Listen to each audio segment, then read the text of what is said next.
Well, good afternoon, everyone. Our next session, Armies Afloat, how the development of amphibious operations in Europe helped win World War II. Dr. John Curatola will be in conversation with Dr. John McManus.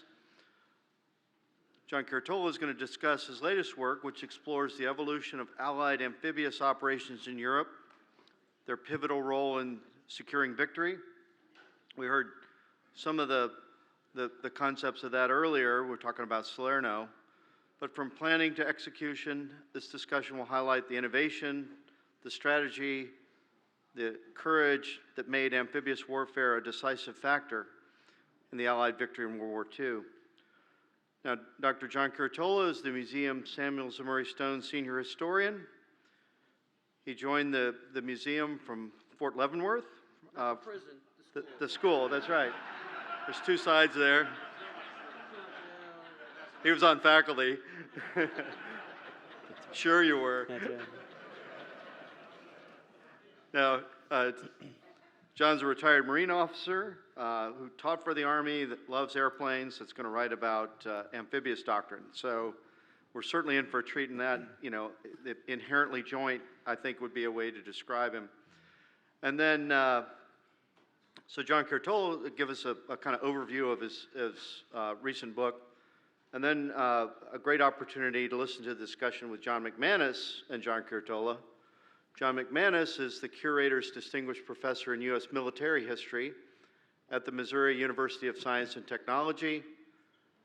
As many of you well know, he's one of the nation's leading military historians, the author of 15 extremely well-received books, but he's also been a great friend of the museum, whether it's on travel, as a presidential counselor, and most recently now as one of the advisors on the refresh of our D-Day gallery. So I'll turn it over to John Curatola and allow them to continue mission. Thank you, boss.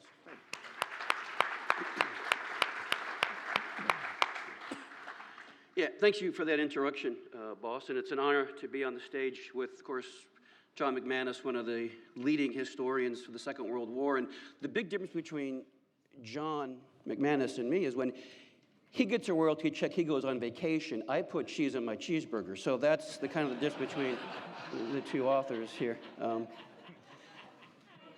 But one thing, what really struck me in teaching Army officers in Fort Leavenworth at the Command General Staff College, I came across a statistic that during the Second World War, the United States Army alone conducts 146 amphibious assaults. Some of them are very small, in the Pacific on these small islands.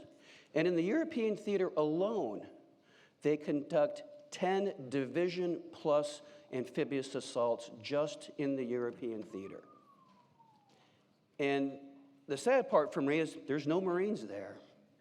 It's only Army. How could that be? How could that be? How could that be? And so it made me realize, wait a minute, there's something here that needs to be addressed. And we Marines, we embrace amphibious warfare. It's our bread and butter. But what's important to understand, this is also Army history.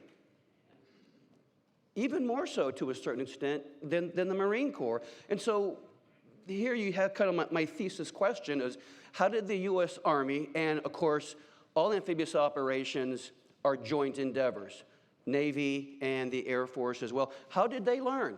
Normandy just didn't happen. They had to develop that capability set. How did that happen? And so that was what sparked my interest in this particular topic. Now, because there weren't any Marines in the European theater, I think if there were, things would have been a little bit different by D-Day plus 30, just saying. Just saying. So. Yeah.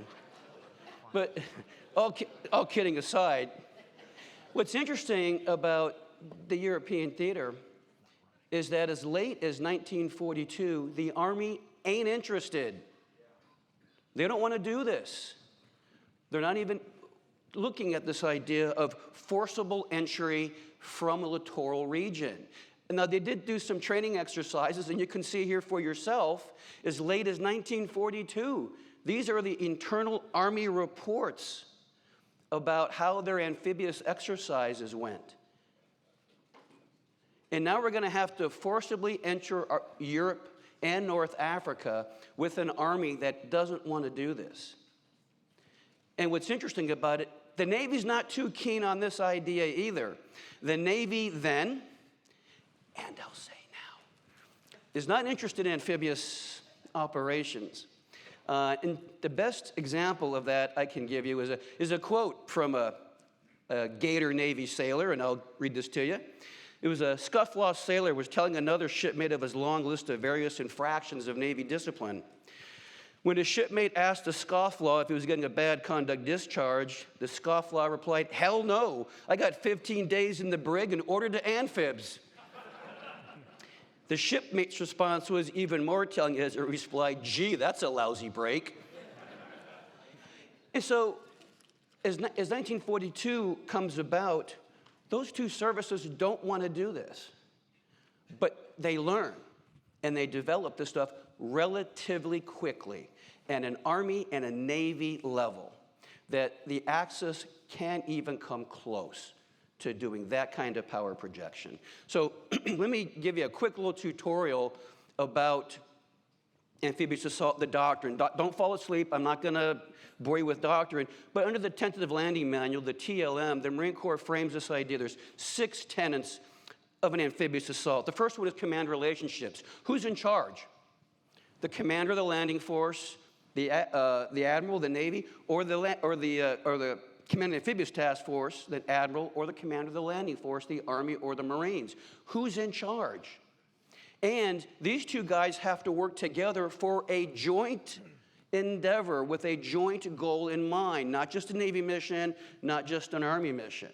And to understand how this relationship works between the supported command, i.e. the ground force, and the supporting command, the Navy.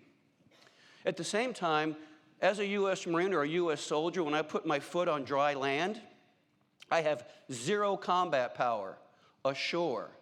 But one thing I do have is naval guns, battleships and destroyers and cruisers that are out there that can help provide naval surface fire support, as we refer to it, to help soften up enemy targets, to suppress enemy fires, so I can get ashore, so I can establish a beachhead. At the same time, I have these funny things called airplanes that can also help soften up those targets. And the one thing about airplanes is they can be really dynamically tasked because they fly at around 200, 300 knots, where ships tend to move around, 20 knots or so, and that gun target line's always moving because they have some limitations. So what you're seeing here with this is the combination of ground movement, air movement, and naval movement all together. At the same time, I have to get from my big boat to the shore, and as all you know why we're here, because the Higgins boats were here, that ship-to-shore movement piece is key. And you have to figure out who is in what craft, in what wave, what beach are they going to, what time are they supposed to land. There are a myriad of details to figure out the ship-to-shore movement piece on this as well. And once I do get ashore, we used to say, once you secure an objective, tell the enemy that you have, let them know. And so you have to secure a safe place for follow-on forces to come in. So you can bring in large-scale logistics, armor, other formations. It's all about flow onto the shore and inland. And the last thing is logistics and communication. In order to coordinate that fire, coordinate those airplanes, coordinate that ship-to-shore movement, got to have a radio. And waterproof radios kind of help. Don't always have those, but it kind of helps. So this idea of being able to shoot, move, and communicate underpinned with a robust logistics network to keep that power generation going ashore. So those are your basic tenets of an amphibious assault. So our first foray into this in the Second World War is, of course, North Africa. Do we succeed? Yes, we do. We landed. We do 3 different locations, the Western Task Force, Central, and the Eastern Task Force. But the problem is they land on the wrong beaches. They land sometimes hours late. They have poor beach master support, meaning the guys who get the supplies off of the landing craft and establish depots on the shoreline. They are completely unorganized. And the coxswains who drive the landing craft are very bad at their job. Some are Army, some are Navy, some are Coast Guard. And the graphic you see up there talks about the loss of a landing craft for the torch operation. You can see for the first red circle, for the Western Task Force, they used 629 landing craft, and they lost 216 of them, 34%. The Eastern Task Force, in the very bottom, used 104, and they lost 98 of them, 94% of them. So you can see there's a little bit of a problem here in our ability to do ship-to-shore movement. And in most of these cases, as I mentioned, they land late, they land on the wrong beaches, and there's really poor coordination across the front. The good thing is we're fighting the Vichy French, so it's not, not that bad. But the Army and the Navy write these very long and detailed after-action lessons learned. And one of the things they do after this is they establish what's called the 5th Army Invasion Training Center. They establish a school in North Africa that's joint with Army and Navy working together in a coordinated staff, and they write curriculum for a whole host of military applications, and they do this in theater. And the next thing that the Americans are going to do here that's something really interesting is they're going to come up with some new material solution sets, stuff. And one of the things that they develop that makes a huge difference in the war are these things. Amphibious platforms, the LST, the landing ship tank, or the large slow target, if you were a crewman on one, the LCT, and the LCI. During the Second World War, the United States Navy, or let me see, the United States, I should say, will build about 1,200 LSTs. These things are so important that the number of them in a given theater will drive Allied strategies. Matter of fact, they're so important, and I'm going to quote Winston Churchill here, that when they're planning the Anzio operation, and they only have so much of these LSTs in theater, Churchill will say, and I quote, "The fate of two great empires rests with some goddamn thing called LSTs." But what you're seeing here is we're developing capability sets in terms of material solution sets. Nobody else can do this in the Second World War. Our British counterparts will also build some of these amphibious vessels as well. But this speaks to this idea of innovation, not only in doctrine, but in material solution sets. Now, something else happens on the way to the forum. Well, we're not in quite Rome yet, but we're going to get there, okay? Is in the summer of 1943, the U.S. Air Force, Army Air Forces, doctrinally now have an equal footing with the U.S. Navy and the U.S. Army in terms of ground, air, and sea. They're now equal. And of course, the Air Force guys think this is pretty cool. And so when they're planning the invasion of Sicily in July of 1943, the Air Force doesn't tell the Navy or the Army what they're doing until like a few days before they're going to cross the line of departure. And the Air Force guys say, well, you don't need air over the beaches. We're going to go long. We're going to go deep. That's what we do. We're going to hit strategic targets. We're going to hit train rail yards. You don't really need us over the beach. Well, there's a little bit of a problem with that, because when they land in southern Sicily in July of 1943, this is what George Patton says about the Air Force.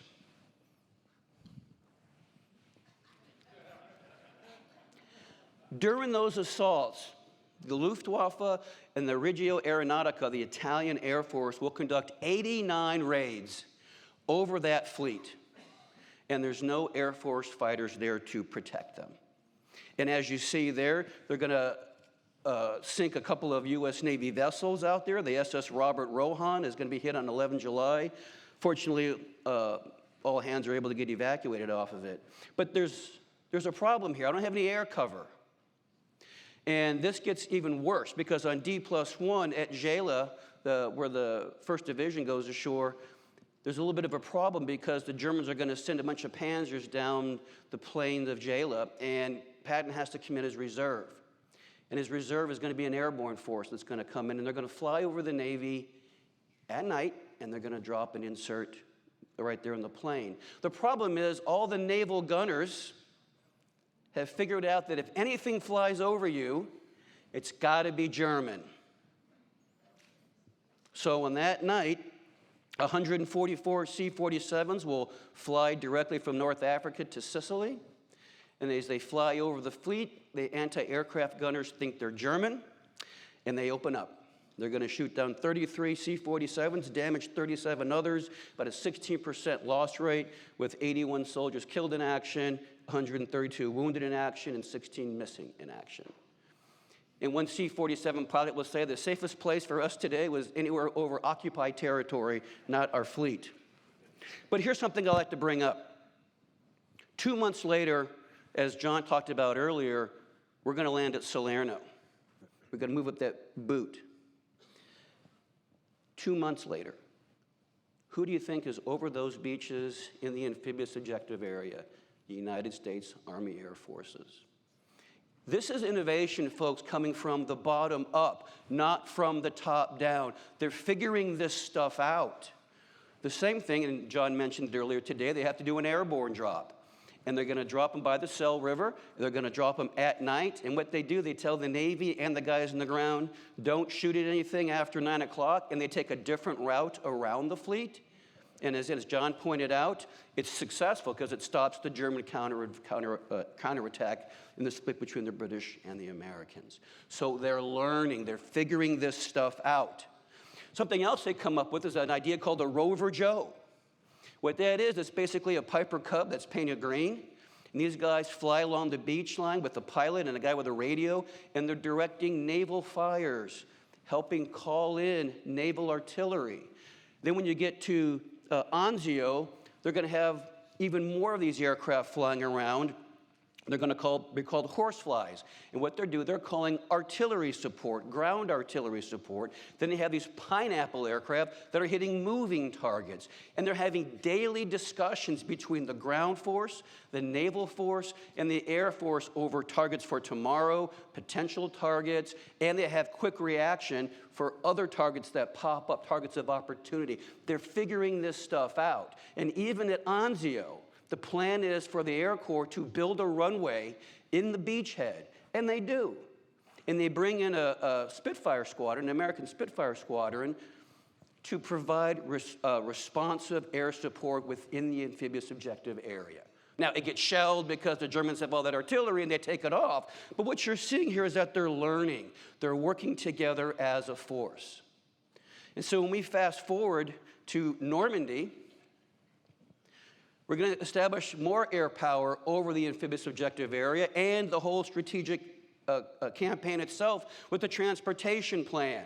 And they're going to go after railroads. They're going to go after transportation nodes. They kind of degrade the Germans' ability to move their forces around and reinforce themselves. Both the 8th Air Force, which doesn't want to do this, takes their strategic bombers in support of overlord operations. And then the Army Air Corps will develop the 9th Air Force. Its sole purpose is ground support. That's all they do. P-47s, dropping bombs on German positions. And you can see there, they're going to fly 2,000 CAS sorties in support of D-Day operations. Now, the results of transportation plan have always been kind of equivocal, but I'm just going to give you this quote from the Panzer Lehr commanding general about what happens to the road network. He says, it took 80 hours to travel what was normally 12. When we did arrive, my command's firepower was reduced by half. So that speaks to a capability set that's good enough.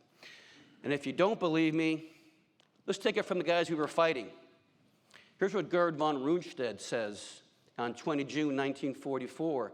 4 facts must be emphasized: the enemy's complete mastery of the air, flexible and well-directed support of landing troops by ship's artillery, of strong Allied naval units ranging from battleships to gunboats, and the rehearsal of enemy invasion units for their tasks, most precise knowledge of the coast, its obstacles, defense establishment, swift building of superiority of numbers and materials on the beachhead just after a few days. Go back to the slide that I showed you regarding those tenets of amphibious assault. And Gerd there is really basically addressing all 6 of those. And this is from the Germans themselves. So as I close out here, this is the thrust of the book, is that the U.S. and our allies were learning organizations. We were innovative in the development not only of resources, but the units themselves. Combined arms integration, air, land, sea, working together. We take combined arms integration to the places the Wehrmacht never dreamed of in 1939, 1940. We get this stuff down to a science. Also, bulk logistics. That LST, I can pull that up to an unprepared beach, folks, and I can roll out tanks and trucks and men, and in some cases, rail cars. Yes, rail cars. No other nation can do that. And more importantly, we broke the mold of service parochialism. This is my mission, that's your mission. You do what you do, and I'll do what I do. No, this is an American effort. And that's why we're as good as we are. Thank you.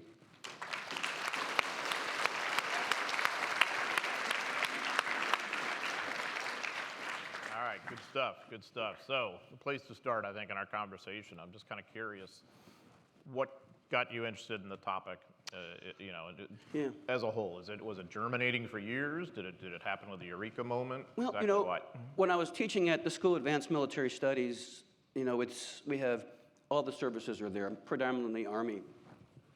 And one of the things that we really harp on is this idea of integrated fires, integrated support. How do we leverage in a campaign plan everybody on the same sheet of music in an operational plan?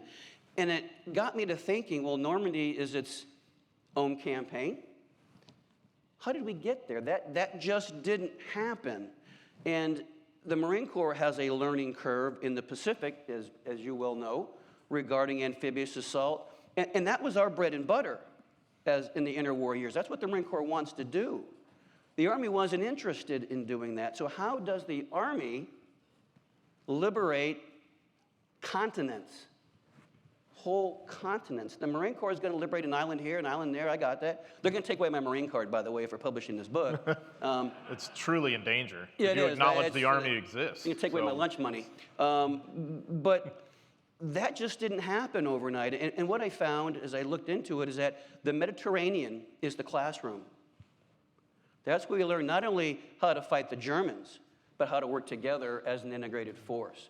And so in teaching our modern day students about combined and joint operations, it made me think, how did this evolve in the Second World War? Yeah, so if we look to the other side of the hill, what are Axis amphibious, the Axis powers, what are their amphibious capabilities? Yeah, slim to none. They have a few, amphibious craft where they're, pushed across, Operation Sea Line in 1940. And yeah, the British don't have, the Atlantic Wall there, like the Germans, do there in that assault. But I am of the school of thought that the Germans would have failed miserably in generating combat power quickly enough to occupy southern England, let alone the whole country itself. And the Japanese embraced the idea of amphibious movement, not amphibious assault. They do have some littoral craft. They do have their versions of, say, LSTs, but they're not integrating fires. It's basically an administrative movement. I'm on my big boat, I'm getting on a landing craft, and I'm going to shore in a benign environment.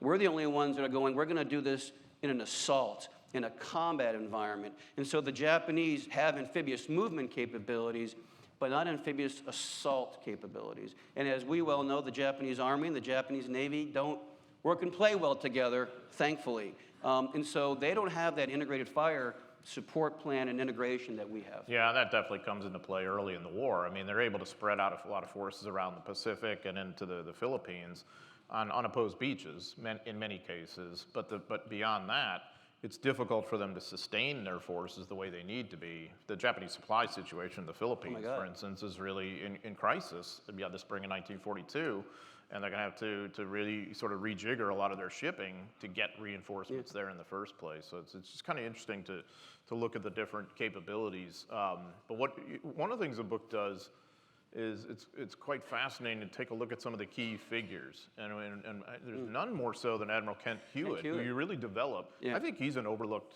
person in this war. So what kind of role does he play in development of amphibious ops in the European theater? Because that's where he is the whole war. That's isn't he? right. That's right. Yeah, Kent Hewitt, and I agree with you 100%. He's an unsung hero of the war. Kent Hewitt's in charge of the amphibious force, the Atlantic Fleet, in 1942. And when they're given the task, or hey, we're going to have to do this torch thing because we can't go into Normandy yet. Although Marshall wants to do this we don't have the manpower, the material, the ships, or quite frankly, the know-how. And so we'll land in North Africa for all kinds of reasons. I was just oversimplifying. And Hewitt is the one who realizes, the Army and the Navy better get on the same sheet of music. And he's sending very, very pointed letters to Patton about get your staff officers up here because I'm loading your stuff on my ships. What is the priority? Because you have to combat load these vessels. That means you put the most important stuff on last so you can get it when you're in a combat area. And the Army's not giving him that kind of guidance. And he writes a series of them in August of 1942 about you are failing in your responsibilities to get us the information that we need to have. He also establishes a number of schoolhouses in Little Creek, Virginia, which today is a modern amphibious training base for the services. And one of the things he establishes is a staff school, so Army and Navy guys can work together about putting together operation plans. He also puts together a naval surface fire support school, so because the Army and the Navy have different terminology in terms of adjusting fire. They got to get on the same sheet of music, so if I call for fire, and I'm an Army guy, the Navy gunner understands what I am saying. So that's another school that he develops. They also develop an amphibious training base at Solomon Islands there in the Chesapeake, not to be confused with the one, across the Pacific, where they're going to practice this stuff and coxswain training to get these guys up to speed. And so Hewitt is the force behind all this. I think one of the reasons why he's not well known, he kind of looks like a bag of donuts. He's not handsome, he's kind of round, he's kind of pudgy, but he will sit down with Patton at the Western, for the Western Task Force in Torch, and they'll figure this stuff out. He's there at Sicily. And he's also there when they go into Operation Dragoon. The guy is all over the Mediterranean. And he really builds a relationship between all of the services. And as I mentioned, there's a learning curve here between the Army and the Navy, but also the Air Force.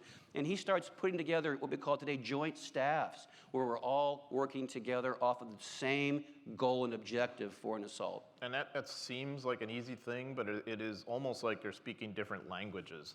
And it has to have a point of translation. Everything has been oriented in different directions, doctrinally, just in terms of the culture of the service, everything. And I think it's important to step back and understand that Hewitt is maybe even a little out of step with some of his naval colleagues who are thinking about big, fleet engagements or aviation or whatever. I mean, and the same thing with Dan Barbet, Admiral Barbet in the Pacific too, who also becomes really, really first rate. So the book really does show a lot of that cross-pollination, but also the other theme of the book is you're showing from the ground up how the Allies are learning. How do you trace that? Yeah.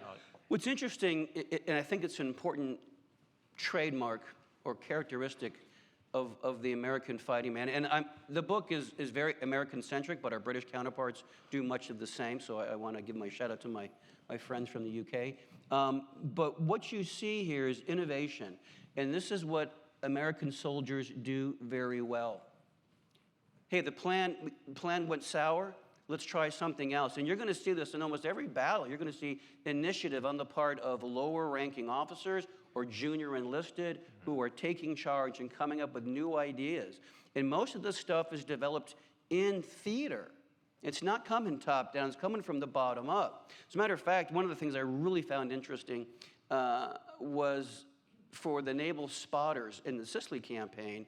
Well, the Air Force says, well, we're not gonna be there. We're gonna be going deep and going long. So what the Navy does, and this is great, they take a couple of those LSTs I talked about, those really important landing ship tanks, and they weld on it a steel deck. and they make a mini aircraft carrier, and they put on some of these Piper Cubs, and they launch these things off of LSTs flying along the beach to call in naval fires. Thing is, you can't land. So what they would do is like land on the beach. It's a disposable airplane, nobody cares. But they did have one contraption where you flew into a net, but I don't think anybody really wanted to do that. No, that was not appealing. No, Yeah. no. But again, what you're seeing here is this innovation occurring in theater. They're not waiting for guidance. And what you see, I think, when you compare and contrast, as mentioned before, the Axis, the Germans, the Japanese certainly will, and the Italians, well, we'll skip them, that they don't do that. Not at an Army level. There are some select units in the Wehrmacht that are very good, don't get me wrong, but at an Army level, they never come up with those kind of things from the bottom up that are put into doctrine. And then there are solution sets, material or otherwise, that are used. And I think it's a testament to American ingenuity and those junior leaders that actually make things happen. The importance of a staff NCO corps, an importance of a well-trained junior officer corps. And as you well know, John, better than I do, we don't even have that in 1942. We don't. We have to build this capability. Yeah, so you think about how much we're doing in a short span of time. It truly is amazing. It really is, and in that same time, in the Pacific Theater, we've had actually more invasions go on. You know, like let's say by the Normandy invasion, we've had several more invasions going on in the Pacific Theater. One of which had just happened in the Marshall Islands at Kwajalein by the 7th Infantry Division, and commanded by Major General Charles Corlett, who's a really good commander, and so good that he's going to be transferred to the European Theater for Corps Command, and comes with all these like bright ideas about how to do things in the Pacific, and he will have later write about, quite chip on the shoulder kind of writing about how they should have listened to me more and all this. So where do you sit on that whole thing of whether they should have learned more or listened more from the Pacific Theater in informing what we do in Normandy? What do you think? Yeah, that's a great question. And I think you and I had this conversation a few days ago. I didn't see a lot of intra-theater or inter-theater discussion between TTPs, tactics, techniques, and procedures between one or the other. I each saw them kind of doing their own thing in theater by and large. I do know in 1943 there's that conference on amphibious assault that goes in Woolacombe, and they actually talk about a few amphibious assaults, like in the Aleutians, and then what happens at Dieppe, and because there's not much to go off of. They have Torch, but they don't really look at what's going on, at least from my documentation. I didn't see a lot of cross-pollinization between the two theaters. Because there generally isn't. And I mean, I wonder if they could have learned more. I think there's a sense in the European theater that it's sort of like apples and oranges in the sense that they're doing littoral invasions of a continental scale versus islands in the Pacific. But of course, you're talking about some pretty big islands in the Pacific too. The Philippines, for example. Oh, the Philippines for sure. Yeah. I mean, absolutely, and later on Okinawa too. So I just kind of wonder whether you think they didn't really have much cross-pollination, but do you think maybe in the European theater they could have learned more? Yeah, I think so. I think they could have been a little bit more expeditionary in mindset in terms of power projection and those kinds of things. But by the same token, I think they're liberating a whole continent, not Iwo Jima, not Saipan. You know what I mean? And the scale and scope is so much broader. And again, and I'm glad you brought this up, we're doing this in the European theater at the same time. You're in the Pacific theater. This nation is crossing these two big moats called the Atlantic and the Pacific and power projecting thousands of miles into the enemy's backyard. We fight away games for good reasons, okay? That is an extraordinary capability that we're able to do that simultaneously. Incredible. It kind of, when you take a step back for a second, you look at the timeline, because we tend to encapsulate, here's the ETO, here's the PTO, and the two shall never meet. But when you look at the simultaneity of what's going on, it is staggering the capability that we build in a short span of a few years, and the wherewithal to understand and to integrate and to learn. And of course, in the Pacific, by the time you get to Okinawa, it's down to a science. Army, Navy, Air Force, Marines, all working together on this thing. Normandy, by the time you get to Dragoon in southern France, same thing.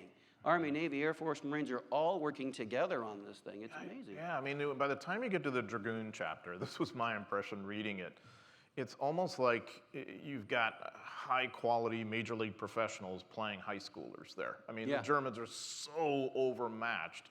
And not that 19th Army isn't potent at the soldier level to inflict losses, but that invasion is so professional of all the various moving parts that you have a sense that it's the classic, we don't want a fair fight. Yeah, absolutely. And I think it's, is it King or Hewitt? I can't remember, who says this is the most perfect landing in history or something like that, because it basically goes to plan. I mean, everything they plan to do, there's a few hiccups, but by and large, they're on all their objectives, you know, at the end of D-Day in southern France, you know. And so, again, it speaks to the fact that they've put these puzzle pieces together by the time you get to Dragoon. And what I think was really interesting, one thing that I learned in writing this book, in my concluding chapter, is we crossed the Rhine, using much of the same tactics, techniques, and procedures that were used in coming in Normandy or in Dragoon. They actually are, this is great, you see pictures of this stuff. They're taking landing craft, putting them on trucks, driving them down to the Rhine, putting them on staging areas, and they are quite literally using the same amphibious assault techniques to cross the Rhine that you used in Normandy. And this is the capstone, as I mentioned this morning, all the different river crossings we're gonna have roughly from the Volturno forward, much less what's going on in the Pacific theater. It's just kind of staggering. So here's an on-the-spot question, in the same way that like aircraft nerds, you know, which is your favorite aircraft or whatever. So you have to pick one amphibious craft that you think is the most important of all, the central part of this, that if you had to pick one, it would be that. LST, Go. done, easy. That's an easy question. All right, LST. so Churchill was right. He's, you know, because what's interesting is in, and I know you know this, John, in February of '44, they have a big conference about lift. And they're trying to tabulate where all the LSTs are globally. Because, of course, the Pacific is screaming for these things. We have our main effort coming up, you know, here in May/June of 1944, and it's really all about amphibious lift. How much stuff can I move from point A to point B? And at the operational level of war and above, up to strategic, it is all about throughput. Men, material, bulk fuel, bulk water, how much stuff can I push ashore to generate combat power and then push further in what we call subsequent operations ashore. And the LST is key in doing that. Let me give you another reason why I picked the LST. Everybody knows about the fake harbors, the mulberries that we build there in Omaha Beach, and then, of course, in the British beaches. And, of course, there's a storm that comes in 1921, June, and it wrecks the American mulberry. So the Americans are stuck with their tried and true ship-to-shore capability sets for bulk logistics. Now, do they hit their goal? No, they don't, but they do get about 80% of the requirement ashore during the month of June. And that's without the mulberry. And so I think it's a testament to what these ships can do and how we have these systems in place that allow us to move enough stuff ashore. It isn't the full requirement, but there's enough of it to continue combat operations. And again, it's not a foregone conclusion we're going to win. I know that, but it's good enough in June of 1944. And one last thing, then I'll shut up. What I find amazing is by 9 o'clock on June 6th, the first emergency airfield is open for business. Yep. That day. You talk about expeditionary logistics. That's amazing. And they're going to go on to build, I think it's something like 80 more the rest of the month. And then it's going to be 100 and something by the end of July. Which points to the potency and ubiquity of the Army aviation engineers. Oh my God. Who are basically the Seabees of the Army, and they are all over the globe doing this. It's why we can have this. The LSTs, I mean, I agree with you 100%. They prove their worth, not just with that, but the fact that port cities are not going to be a big way that we're going to supply and sustain ourselves once we're ashore, you know, after D-Day. And obviously the Mulberry Harbors, that plan goes sideways too. So it's just LSTs unloading stuff over the beaches and then evacuating people back to medical facilities too. I mean, You mentioned, your morning session about the port in Naples. yeah. And I think the quote is, the guy who spiked this port knew what he was doing, something like that, quote unquote. And so now how are you going to support, an army ashore when I don't have a good pier? Of course, we know this with Cherbourg as well. Yep. You have to rely on the expeditionary piece until you can clear those ports and actually start to use them again. What's fascinating is in the Anzio operation, there is a small port there, but it's not a great port, but you can get a couple of LSTs in there after they repair it. And innovation. Many of those LSTs that they used for the Anzio operation are now sucked out and sent up north to the UK. And they have, I think it's 6, can't remember the number.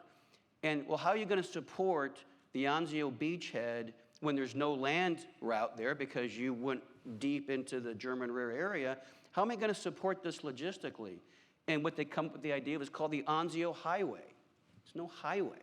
What they do is they take a bunch of deuce and a halves and they load them up on these LSTs. They float them down to Naples, have the trucks drive off. They load the trucks up, put them back on the LST, drive them back up to Anzio, and then unload mobile loads. And it's a much more efficient way to use that lift.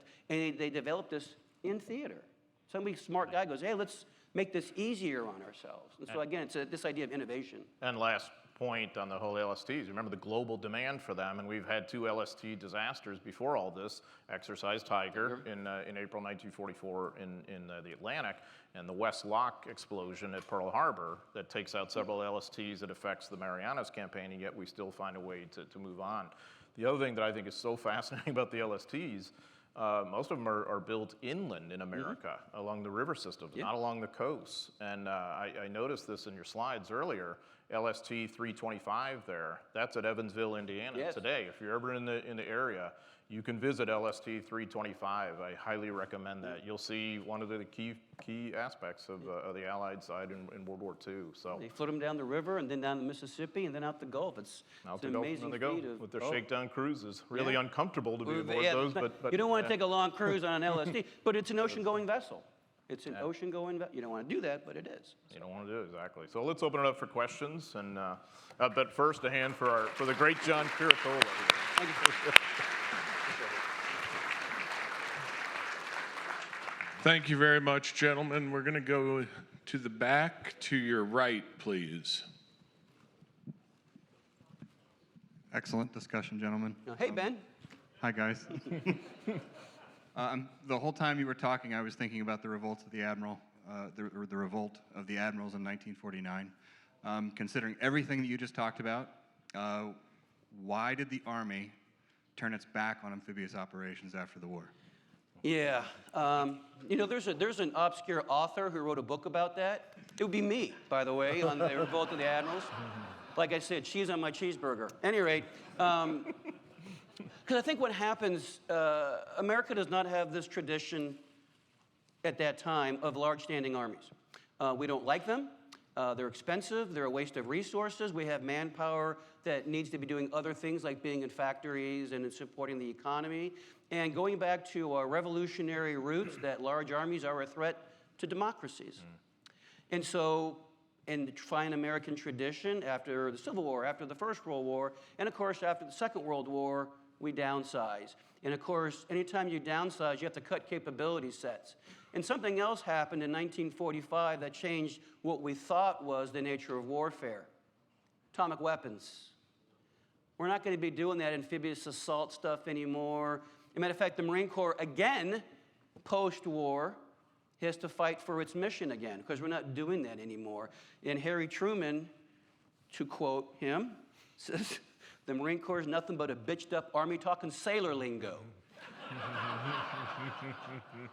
So the threats that we see and the capability sets given budgets, and with the advent of intercontinental bombers, the B-36, nuclear weapons, America really sees a conventional capability, i.e. amphibious assault in large army formations, that's not the future of warfare.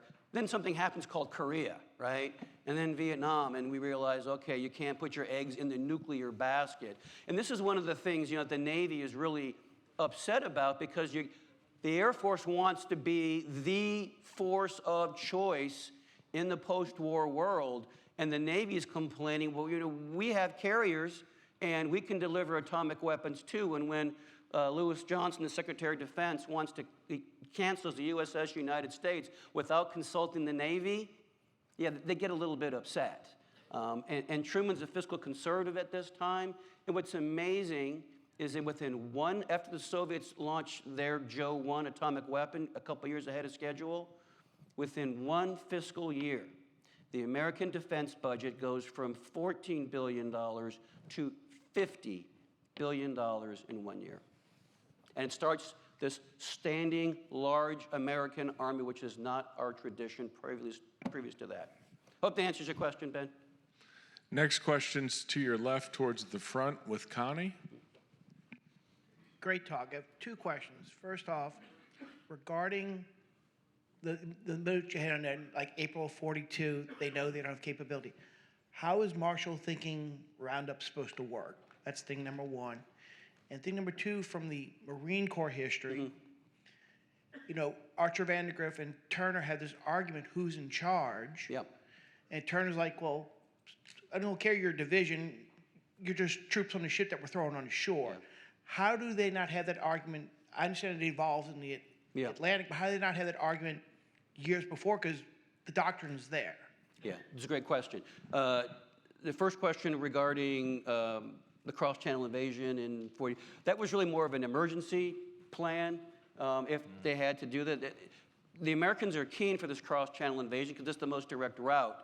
And Marshall likes it, as does the Americans, but we just don't have, when they start looking at the numbers of ships and manpower and what you need they don't even have enough troop ships to get those divisions across the Atlantic to do those operations. So once they start they have them on the shelf, but they're not realistic at all. I don't know if you want to. No, they're definitely not realistic at all. I mean, you need 30 plus troop ships just to get one division ashore. Yeah. That's hundreds of thousands of tons of shipping.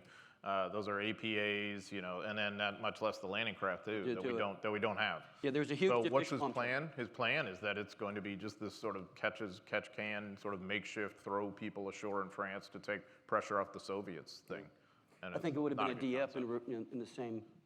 Probably something similar, depending upon who's there for the Germans. Yeah. And their defenses are by no means what we would associate with having them in 1944. But still, they don't have to be, for that kind of makeshift operation.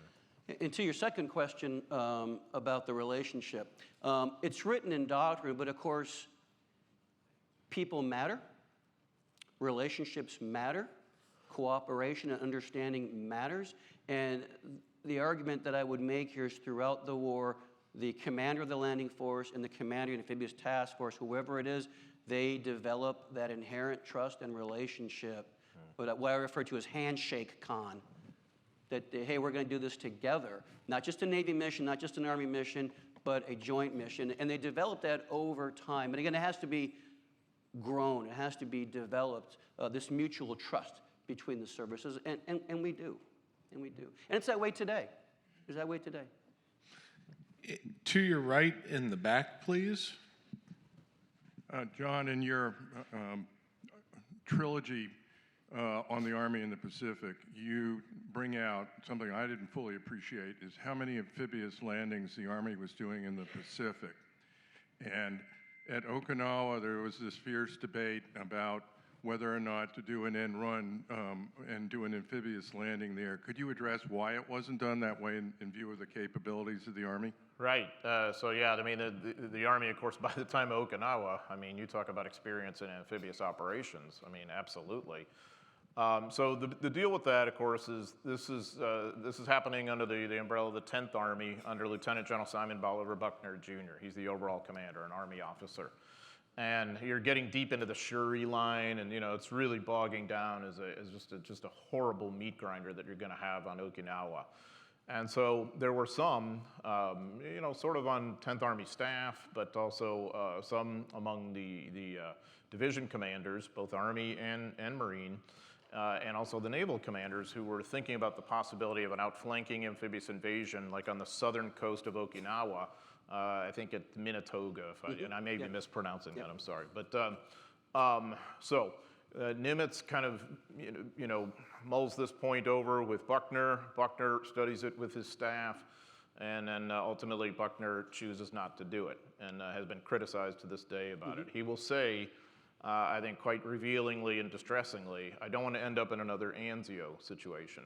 Okay, well, in my book, as those of you who've read it, I really take him to task for that, because I think he doesn't understand the battle he's fighting. If you think somehow it's the same thing, like as Anzio, of an enemy that controls a continent and has lines of movement and lines of resupply to get down to you, to bottleneck you in this beachhead south of Rome, versus an island where you control the sea, you control the air. Every guy Ushijima, the Japanese commander, loses cannot be replaced. If you think somehow that's the same as Anzio, then I don't know, I can't help you, kind of thing. So the main person, one of the things that I think is unfortunate about that whole controversy is it has been sometimes made, well, in the media of the time and sometimes by historians, made into an Army versus Marine thing. Like, aren't the Marines so much smarter and more innovative to want this outflanking amphibious invasion, and the fussy Army dude doesn't know? No, actually, it's both Army and Marine commanders who are for this and arguing for it. The best example I'd give you is General A.D. Bruce, the commander of the 77th Infantry Division of the U.S. Army. If you've seen Hacksaw Ridge, that's the division portrayed, okay? So Bruce had just done the same thing at Ormoc on Leyte, quite successfully on actually December 7th, 1944, and that was kind of the turning point in the Leyte campaign. So he was thinking it could be something of the same thing for Okinawa. But Buckner, I'm not saying necessarily that Buckner should be severely criticized for not making the decision, but I do think that he perhaps based the decision on the wrong assumption, is maybe the point. Next question's to your left with Connie, please. Was any consideration ever given to bringing at least a contingent of US Marine Corps over for Overlord? Not that I'm aware of. It was interesting, in 42, they kind of do an agreement that the Marines are smaller than the Army, and they're more uniquely fitted to the Pacific area of operations, whereas the Army is bigger, more capable, and of course Germany first. And so there's this notional division of labor that the Americans, matter of fact, they moved Marine divisions over to California, and they moved a lot of Army divisions to the East Coast, and then that becomes just predominantly an Army theater. There's some Marines on ships, as protecting the captain and stuff like that. But by and large, no, and they're on Iceland and Greenland and stuff like that, but no huge formations themselves. And I have yet to see anything that considers moving any Marine. And of course, we don't have them. There's only, 6 Marine divisions. There's not a lot of us, and there's how many Army divisions that are out there, and so we would be, I hate to say it, but small potatoes compared to what's going on. Yeah, and that would misuse the Marine Corps. Yeah. I mean, what the Marines are used for is where you see them excel. It's not an accident. In a smaller, maybe one division operation on Tarawa, for instance. Yeah. And I mean, it's a big operation at Iwo Jima, and that's 3 divisions. Yeah. By Army standards, in a continental littoral kind of campaign, that's just 1 corps somewhere in the mix, and an understrength one at that. Exactly. So, no, I think they got that right. And but I guess what I've always pushed back against this idea that the Marines could somehow do it all themselves. Actually, you see just some really, really impressive teamwork, and that's been John's theme all along. I think it really shines through your book, is the jointness of it all. And there's such great lessons learned from that I think still inform us today, of course, too. But I really think more so than we've popularly appreciated, there's a very successful close partnership between the Army and the Marine Corps in fighting battles together. Yeah. And I think that's the important theme to understand. Especially in Guam. Oh, for sure. ID. They call them the 77th Marine Division. Yeah, and because there's a close relationship. I mean, you know way better than I what an honor that is. I mean, the Marines call these guys from the 77th Division the old buzzards. Hey, look at all those old buzzards go, because the Marines were like 20 years old, and to a 20-year-old, anybody above 25 is ancient, So these 77th Division guys are 28, 29, 31, 32. Yeah. And I think one of the reasons why there's such a good partnership there, again, command, you talked about relationships, General Geiger is the overall Corps commander, a tremendous Marine two-star. And then A.D. Bruce, whom I mentioned a moment ago, here we have him again. He and Geiger knew each other from either the Army War College or Leavenworth, not the prison, but the staff college. And so they had that relationship, and they both had that understanding of jointness and partnership. But on the converse, there's a learning curve, Saipan, you know, where there's the Smith versus Smith controversy as well. But again, that's part of the process of learning, and there's some pain involved there. And as we talked, by the time you get to Okinawa, they're providing mutual support across division lines and fire support and air power. So it really is a partnership there. Yeah. We're going to stay in the same area with Connie, please. John, I've got a philosophical question for you. What was it about the German leadership or culture that did not allow them to adapt into this teamwork environment that the United States did so easily? Yeah, that's a great question. I think that has something to do with, and John, jump in here, save me if I get it wrong. I think it has something to do with German military culture. They're great innovators during the interwar years, blitzkrieg and this integration and op-tempo and movement and speed. And of course, they garner that from as early as 1920. The Germans are already looking at why they lost the First World War. In 1920, Hans von Secht and the Truppenant are developing what you know today as blitzkrieg. And then they have to get the equipment sets for it and build them and then train with them. And they do that very well, obviously, in the 1930s. And you see what happens 39 up to 41 and 42. But I think what you see is a stagnation on the part of the Germans for a couple of reasons. One, they're running out of Schlitz. Manpower, material, logistics, which we do better than anybody. They don't have the capabilities and the assets to really adjust with what they're doing and try new and innovative things. And plus, they're kind of on the defensives. You know, after Stalingrad, it's we don't know this yet, but the game's over, and we don't know that yet. I'm obviously we know that now. And so I don't think they have that luxury. As the war progresses, Yeah, right. So Hitler biographers still argue to this day whether he thought in terms of a global empire with sea power or whether he was really kind of landlocked in his thinking. And I won't, wade into that swamp, but I don't think there's much question that Germany is a kind of land empire, a land-obsessed empire with the blip, admittedly, of the Kaiser building the Blue Water Navy that's going to rival the Royal Navy that leads attention in the outbreak of World War I. But Germany, of course, had lost its overseas colonies after World War I in the Treaty of Versailles. And so I do think it's fair to say that most German military thinking was preoccupied with land operations. The Army was the dominant military organization politically going back to the Prussian days. And I don't think that lends itself to amphibious capability, whereas the U.S. And of course Great Britain, but if we're talking about the U.S., had become a kind of a maritime power as of the late 19th and into the 20th century with the Great White Fleet and our overseas economic ties to China and the open door. And so you see a little bit more of an institutional, cultural, and economic kind of tradition for that in the U.S. And of course, we all know the UK, was the greatest maritime empire on the planet up to that point in time. So all that lends itself, I think, well towards amphibious capability. And it's why the Japanese, I think, too, who were sort of lending in that direction somewhat too, have something more of that capability than do the Germans. But it's still going to be ultimately outclassed. But the other point to, I think, appreciate about them and their like the strength and weakness meter, remember, they, just like the Germans, they have decided to fight a two-front war. The war in China, which is Army dominated, and then the war out in the Pacific against the Western powers, which is basically the Navy's war. And the Army, it takes the better part of about 2 years almost for them to get very serious about the war against the Western powers too. So add all that up, it leads to some pretty significant limitations. Ladies and gentlemen, Doctors John McManus and John Curatola.